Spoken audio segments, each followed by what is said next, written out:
Welcome you back to the Patrick Netherton Show right here on 1130 The Tiger, 103.3 FM, streaming on Facebook, YouTube, and Twitter/X. And we were pleased to welcome in on the Pearl Shreveport hotline one of our favorites, now the dean of all coaches in the Southland Conference, and a man who's done an absolutely remarkable job down in Thibodaux. He's Tim Rebowe, the head coach of the Nicholls Colonels. Coach, how the heck are we? Oh, good, Patrick. Thanks for having me, man. But you're really too kind with some of them words. But there is one part now, going on year 10. I can't believe it's been 10 years already. It seems like we just got here. Well, look, you've earned your laurels, Coach. I mean, the accolades. You've won multiple conference championships, been Coach of the Year, and I want to step back a little bit because it has been a decade now that you've been in Thibodaux, and 10 years ago, Nicholls was one of those programs where occasionally they jump up and get you. But, the facilities weren't there. The infrastructure wasn't there. The money wasn't necessarily there. The fan base was hungry, but there wasn't necessarily the results on the field. You've done arguably one of the hardest jobs there is in college football. You remade a program that was really struggling, and you've turned it into a program that's got great infrastructure now. Your facilities are fantastic. Tell me what that journey of the last 10 years has been like for you. Well, when you think back, I was here in the late 90s as an assistant coach for 6 years, and I always thought, hey, if I could come back one day, try to put a little plan together, I thought you could have some success here. They've had a lot of good coaches that have come through this program and some good players. They were just missing something, and when we came back, 10 years ago, of course, like everybody, you have a plan, you put a plan in place. And look, we were laughing because me and you off the air talking about keeping things simple, Yeah. And that's what we tried to do. And we just tried to do it with some good local people. We thought we didn't have to go far. And we thought that if you put a decent product on the field, people would come and support it. And that's kind of been our motto. And not we don't always have the greatest players. And boy, now, especially today in the landscape of college football and athletics, how it's changed so much. But we felt like they had a good enough, if we identified the right players locally, that we can have some success. And look, we hit a couple home runs on some players, when you have the Chase Forcades and the Sully Leshes and the Dontre, and they took off and really made it go for us. So that's kind of been it. And I have been fortunate, and I don't like to use the word I a lot, but I've had a bunch of coaches with me for a number of years. And that stability part that we talked about, that journey is, both of my coordinators have been with us for 9 years here. And you don't have that, I say, anywhere in college football, much less FCS football. So I think, Tommy Rybeck and Rob Christoffel, my hat's off to those guys for putting up with all my bull for all these years, Well, I was going to say, Tim, because look, you say that, but you obviously are doing something right. If you were a tyrant, and you were someone that was just really hard to get along with, there's one thing to strive for perfection and to be a perfectionist, but there's another thing to make people's lives miserable. And obviously you're not doing that, or else they wouldn't still be there. Yeah, I think we have the same philosophy, which is really, really nice. And I joke a lot, Pat. I try to get out of their way. I try not to just give them the tools that they need. And I want to think that I don't micromanage, but sometimes you do because you want things a certain way. But I let those guys, they run the offense and the defense, and they've done a fantastic job. And I'm telling you, that's a big, big reason for our success. You never shy away from non-conference games, and it once again, Coach. I don't know if that's by choice, though. You know what I mean? Necessity sometimes, choice sometimes. Once again, you have one non-conference home game in that first stretch. You're on the road a bunch. Louisiana Tech, who I think is very gettable, but also a little step up to the group of five. Obviously LSU for the first time. Just tell me about putting together this non-conference schedule where you are on the road a ton and you are facing a lot of very good opposition. Yeah, I wish one of my things that I wish we could always do, and we've had some success, is when we played an early home game. And unfortunately this year is not it. We got to go on the road for three in a row, which is going to be tough. The only I think, and then the other road game we got to go on the non-conference is Southern. Right. But I think the silver lining on that is, we stand in the state of Louisiana 3 of those 4 times. Mm-hmm. Where we got to go to Ruston, Baton Rouge a short trip, and then again Baton Rouge again for Southern. So I think that's a positive part, against some good quality competition. Now the thing is too, because you shy away from the good teams, man. You just got to play, but we got to find out early on who we are, and I think that's what separates the teams that we had, like last year we had a little success, is because we played some good competition in those 3 games. That we played TCU, we played Tulane, and we played a real good Sacramento State team. But we find out who we were at that time. We identified some things, and we knew we still had a pretty good ball club. So if we could do that again, and try not look, the oldest cliche, right? Let's take one game at a time, Mm-hmm. and let's not look at the record at the end of that because of the teams that we're playing. You had an interesting journey last year, the winless in the non-conference, but then, you roll through conference play and win the championship. You mentioned, it's a good barometer and it kind of makes you tough, gets you ready for conference play. But how difficult is that to kind of hold the team together emotionally and say, look, guys, this is just get ready for conference play because that's when you're going to shine. How difficult is that just from an emotional standpoint? Yeah, it is tough if you don't have that right locker room. And I think that's what we found out last year is even though when we lost that first game, the opening Thursday night, a little bit of a shocker to the guys, but then they knew we had 2 tough ones. It was kind of a weird schedule. We played a Thursday, and then we played the next week. Then we had an open date, and then we went to New Orleans. So it was a long month, for being 0-3. But we had some guys in that locker room who held it together. And I don't want to just say all seniors because it wasn't just all the senior leaders, but we had some guys that knew and they kept working. They didn't look too far in advance down the road, and then they took they didn't look in the rearview mirror neither. And I think that was what was really, really good. We had some good quality guys in there who knew and look, went to work every week. And we did kind of say, hey, let's wait to see what happens when we get in our conference play, when we start that slate off 0-0. Talking to Tim Rebowe, the head coach of the Nicholls Colonels, via the Pearl Shreveport hotline. And Coach, obviously this season, look, you're a bit of an old school guy. You love some run game. Obviously, your best quarterbacks have also been able to move a little bit. And you return, you look at that preseason all-conference and last year's after the season conference, all-conference ballot, and it's just stock full of Nicholls running backs, Spears and Guggenheim, yet again, the 2 first-team preseason guys. In today's day and age of everybody is spread, everyone is trying to throw it a bunch, what's it like being able to still feature the running back there?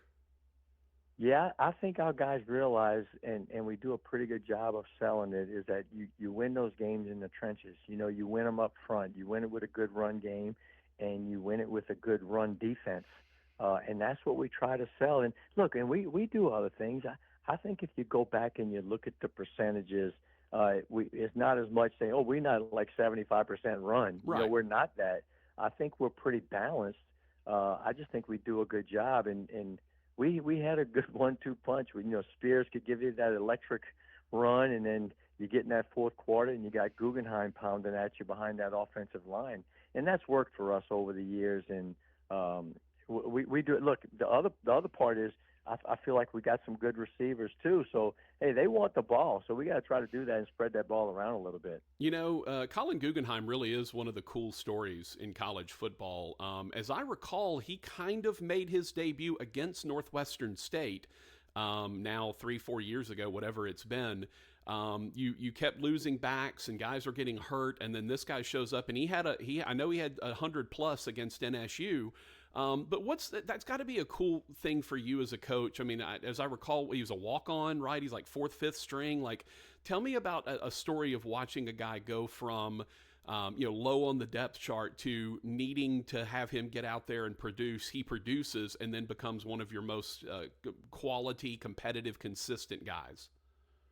Yeah, we actually signed him Patrick. We signed him out of John Curtis. Yeah, He had John gone to the Curtis. Army. He had gone to the Army Mm, and was playing for Army, and he went in the summer. And then he decided he didn't want to do that anymore. We had been recruiting him, and he always said, "Coach, if I wasn't going to Army, I was coming to y'all." So he decided to make the change, and he came to us.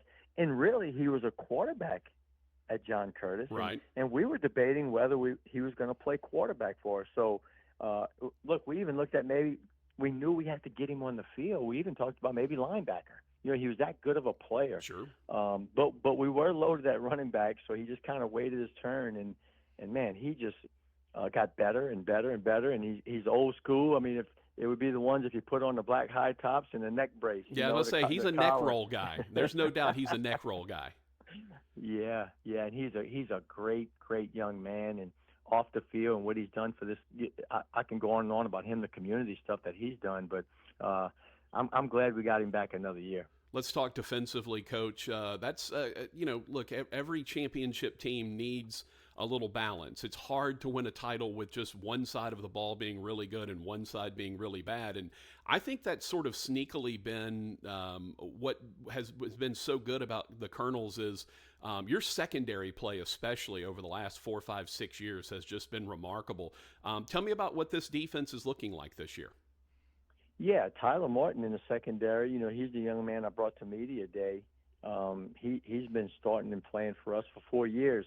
He never redshirted in today's age. I mean, I wish I could have redshirted and have him back another year. Right.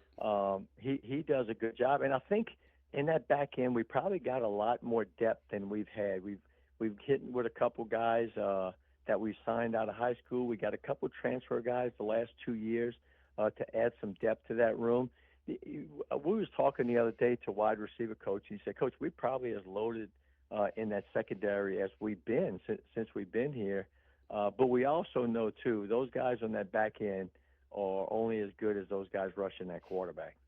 Yeah, and you've had some really good success with that as well.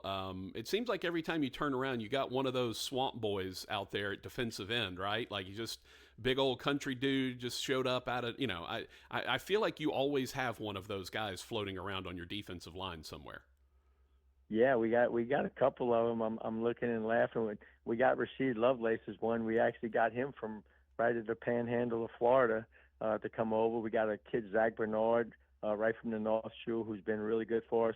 I'm really excited about our couple of defensive ends that we have, is Kershawn Fisher and Joe Mason. Really good players. They were good for us last year. They're a year older. They both were transfers.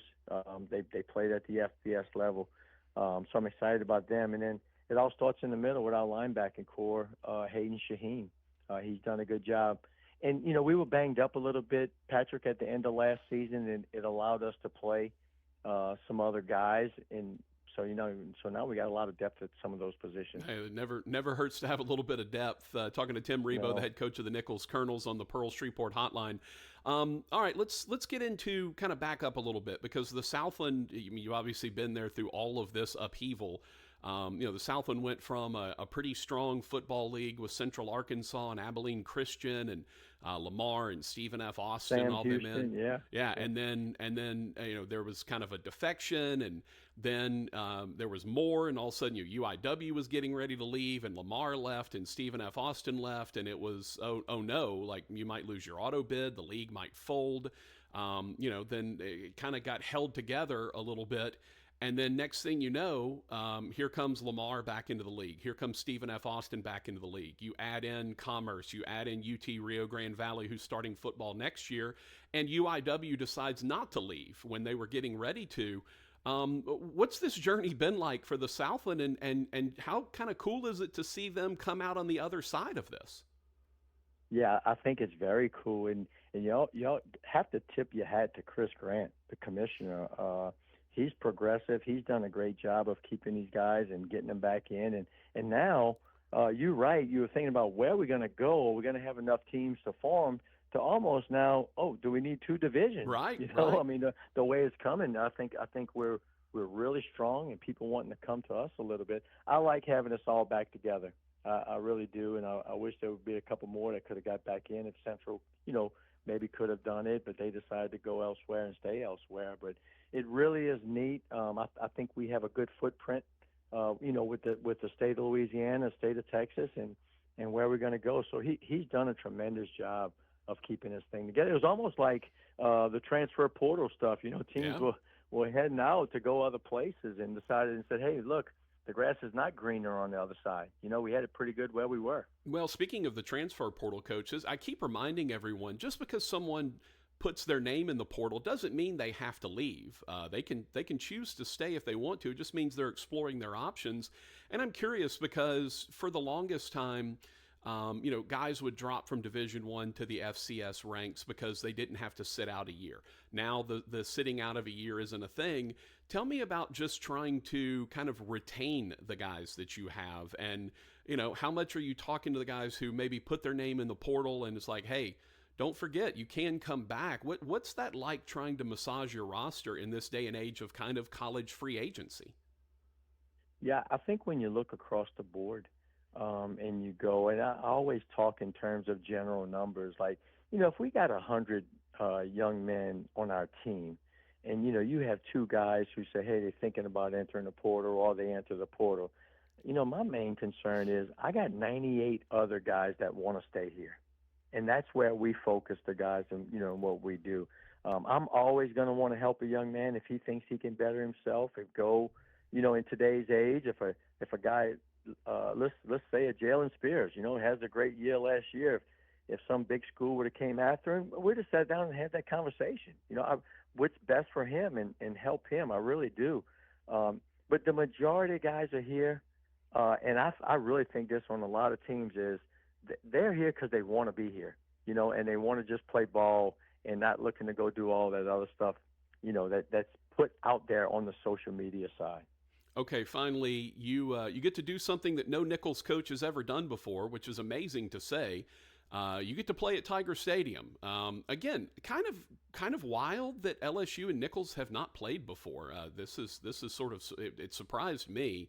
I figured somewhere along the way they would have teed it up. But tell me about going to Baton Rouge and getting to play the Tigers. Yeah, I think we're the only state school that has not gone. But, we were scheduled to play there in 2020. And that was the COVID year when the season got canceled, so we didn't get to go. And then my athletic director, Jonathan Terrell, and Verge Osbury at LSU, they did a great job of, getting us back on in 24. It seemed like, in 20 when we were talking about it, it seemed like 24 was so long ago. Yeah. I mean, so long in advance. But they did. They found an opening. They found a way to get us back on the schedule.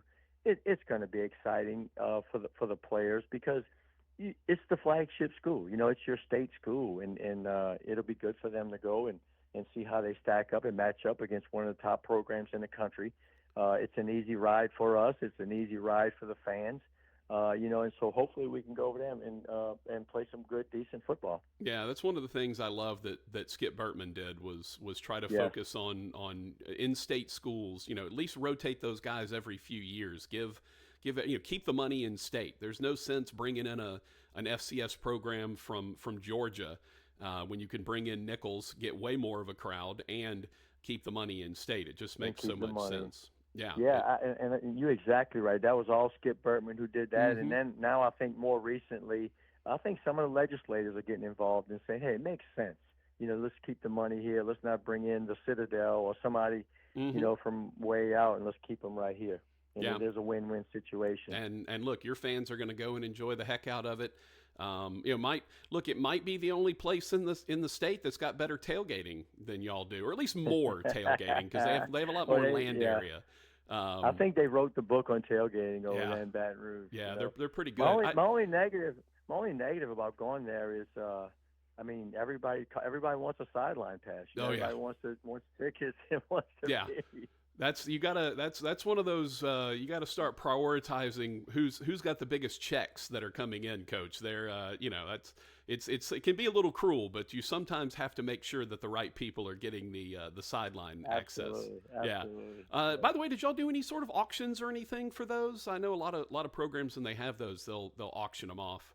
I think that the athletic department does a little bit. We have a Yeah, big fundraiser in the spring, and they'll do some packages to get in the suite, and and we'll do one to get on a plane to go out to Sacramento State this nice, year. So nice. we do a few of those. Yes. Nice, I love it. It's a good way to raise a little money, Coach. Obviously, always great to chat with you and catch up. You're one of my favorite folks in the league.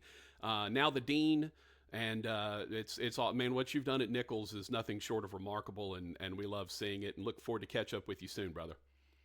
Pat, thanks for all the stuff you do, man, and what you do for FCS. We love you, man. All right, Tim Rebowe, the head coach of the Nicholls Colonels.